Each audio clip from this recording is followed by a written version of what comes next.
ఏదో చర్చికి వెళ్తూ రావడం అంతే. ఏదో కామన్ అయిపోయింది ఈ రోజు చర్చికి వెళ్ళడం. It is a tradition.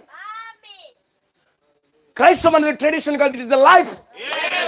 ప్రతిరోజు జీవంతో నడవాలి, ప్రతిరోజు దేవుని యొక్క శక్తితో నడవాలి.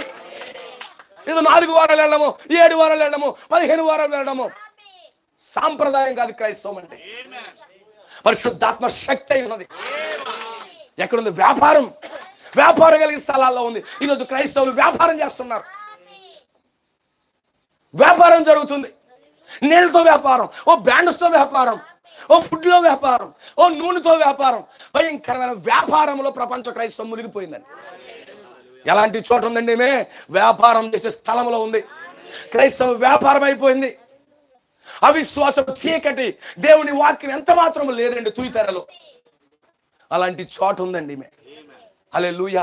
ఈ రోజు కూడా చాలా మంది పరిశుద్ధాత్మ లేని చోట, దేవుని యొక్క శక్తి లేని చోట, ఆచారాలు, పండగలు, సాంప్రదాయాలు, బైబిల్ లేని సిద్ధాంతాలు ఉన్నటువంటి చోట వీళ్ళు ఏం చేస్తున్నారు? వ్యాపారాల్లో మునిగిపోతున్నారు. హల్లెలూయా. దేవుడికి స్తోత్రం కలుగునుగా. చాలా కాస్ట్లీ వ్యాపారం ఏంటో.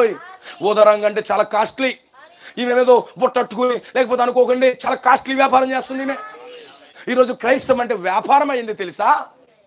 వ్యాపారం, స్వస్థతల వ్యాపారం.